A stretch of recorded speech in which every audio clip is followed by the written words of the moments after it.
नौजवान ने एक बाबा जी से सवाल पूछा, अल्लाह ताला से बात मनवाने का बेहतरीन तरीका क्या है। वो मुस्कुराए, किबला रुख हुए, पाँव लपेटे, अपनी टांगें तय की, अपने जिस्म का सारा बोझ रानों पर डाला और पूछने लगे, तुम्हें अल्लाह से क्या चाहिए। वो दोनों उस वक्त जंगल में बैठे थे। हबस और गर्मी का मौसम था, सांस तक लेना मुश्किल था। उस लड़के ने ऊपर देखा, ऊपर दरख्तों के पत्ते थे और पत्तों से परे गरम पिघलता हुआ सूरज था। ये सब देखकर मुस्कुराकर अर्ज किया, अगर बादल आ जाएं, जरा सी ठंडी हवाएं चलने लगे तो मौसम अच्छा हो जाएगा। सफेद दाढ़ी वाले बाबा जी हंसे और आहिस्ता से बोले, लो देखो।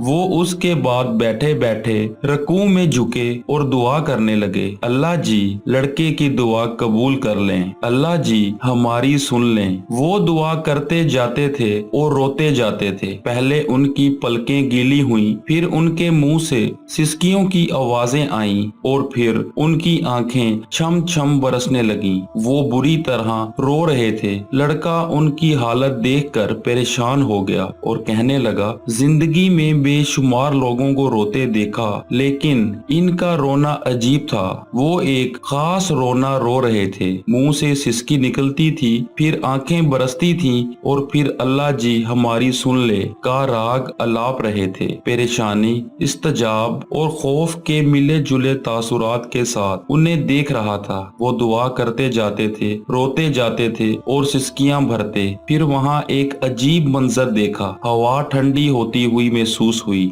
आसमान पर इसी तरह गर्म सूरज चमक रहा था, लेकिन जंगल की हवा में खुनकी बढ़ती जा रही थी। पेशानी, सर और गर्दन का पसीना खुश्क हो गया। सीने और कमर पर रेंगते हुए कतरे भी गायब हो गए। ठंडी हवा महसूस होने लगी। वो लड़का हैरान हो रहा था। देखते ही देखते पत्तों ने तालियां बजाना शुरू कर दी। शाखें एक दूसरे के साथ उलझने लगीं। पौधे हवा की मौसीकी पर नाचने लगे और फिर बादल का एक टुकड़ा कहीं से आया, सूरज और हमारे सर के दरमियान तन कर ठहर गया। वो रुके, दुआ के लिए हाथ उठाए और शुक्र अदा करने लगे। वो देर तक अल्लाह जी आपका बहुत शुक्र है, अल्लाह जी आपकी बहुत मेहरबानी है कहते रहे और दुआ से फारिग हुए। जरा सा ऊपर उठे, टांगे सीधी की और मुंह उस लड़के की तरफ करके बैठ गए। उनकी सफेद दाढ़ी आंसुओं से तर थी। उन्होंने कंधे से रुमाल उतारा,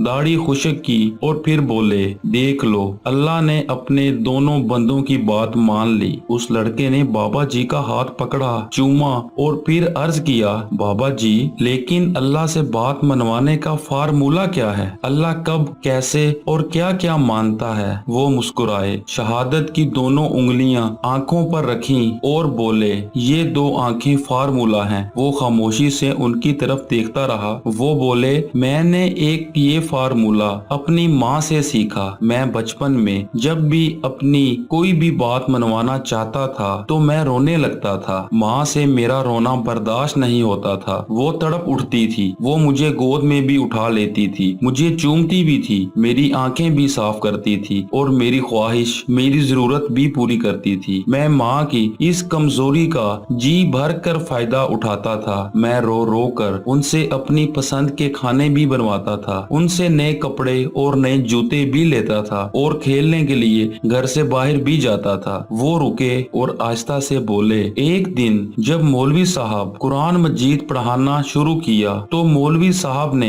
एक दिन फरमाया, अल्लाह ताला इंसान से 70 माओं से ज्यादा प्यार करता है। ये फिक्रा सीधा मेरे दिल में लगा और मैंने सोचा, मैं रो कर अपनी एक माँ से सब कुछ मनवा लेता हूँ। अल्लाह अगर मुझसे 70 माओं जितनी मोहब्बत करता है तो फिर मैं रो रो कर उससे क्या क्या नहीं मनवा सकता। वो रुके और बोले, बस वो दिन है और आज का दिन है। मैं रोता हूँ, अल्लाह की जात में 70 माओं की मोहब्बत जगाता हूँ और मेरी हर ख्वाहिश, मेरी हर दुआ कबूल हो जाती है।